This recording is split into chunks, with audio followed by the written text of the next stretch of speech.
ពិតជាភាពផ្អើលមែនទែនបងប្អូនរូបមន្តនេះអាចផ្លាស់ប្ដូរស្បែករបស់ខ្ញុំដោយគ្រាន់តែប្រើម្ដងតែប៉ុណ្ណោះ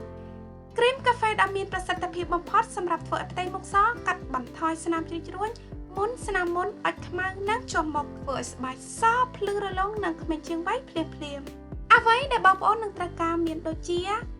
ឆ្នាំងឥឡូវនេះសូមចាក់ទឹកកន្លះកែវចូលទៅក្នុងឆ្នាំងសូមយកទឹកដាក់ចម្អិនរហូតដល់ទឹកពុះ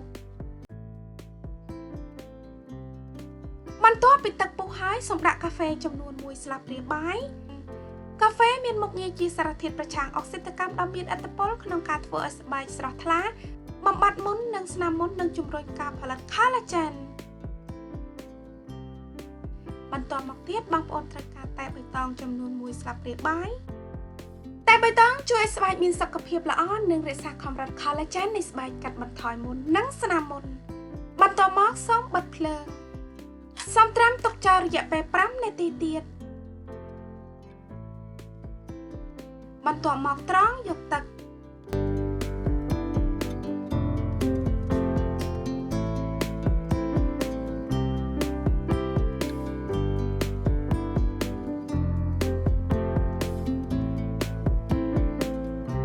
ហើយបងប្អូនត្រូវការម្សៅពោតចំនួន1ស្លាបព្រាបាយ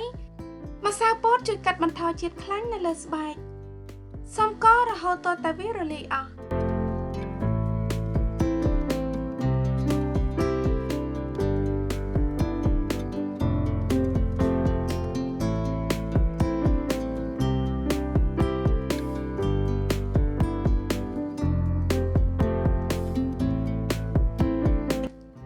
បន្ទាប់មកសូមយកទឹកដាក់ចម្អិនម្ដងទៀតដោយបើកភ្លើងតិចបន្តករហូតទាល់តែបងប្អូនទទួលបានល្បាយដែលខាប់ល្មមរួចហើយបិទភ្លើង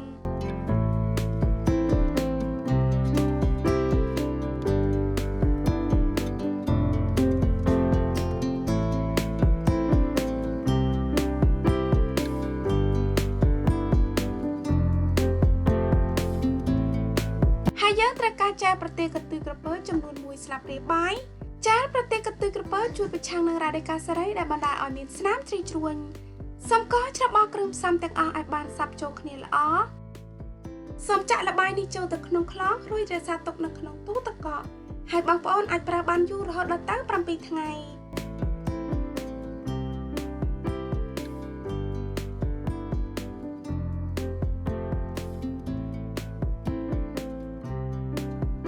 សូមលាបថ្នមនៅលើផ្ទៃមុខដែលបានលាងសម្អាតស្អាត